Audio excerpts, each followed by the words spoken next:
ಶ್ರೇಷ್ಠನಾಗುತ್ತಾನೆ.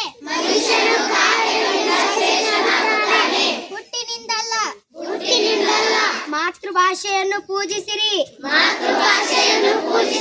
ನಲಿಯುತ್ತ ಕಲಿಯುತ್ತಾ ಆಡುವಿರಿ. ಮಾತೃಭಾಷೆಯಲ್ಲಿ ಶಿಕ್ಷಣ ಕೊಡಿಸಿ. ಮಕ್ಕಳ ಬಾಳನ್ನು ಬೆಳಗಿಸಿ. ಭಾಷೆಗಳು ಹಲವು, ಭಾವನೆ ಒಂದು. ಈ ಕಲಿಯೋಣ, ಕನ್ನಡವನ್ನು ಬೆಳೆಸೋಣ. ನಮ್ಮ ಮಾತೃಭಾಷೆ ಕನ್ನಡ, ನಮ್ಮ ಹೃದಯ ಭಾಷೆ ಕನ್ನಡ. ವಿದ್ಯೆ ಇದ್ದವನ ಮುಖವು ದಿಕ್ಕುವಂತಿಯುವುದು. ಹೃಸ್ವ ದೀರ್ಘವ ಆಲಿಸಿರಿ. ಕನ್ನಡ ಕಲಿಯುತ್ತಾ ಪಾಲಿಸಿರಿ.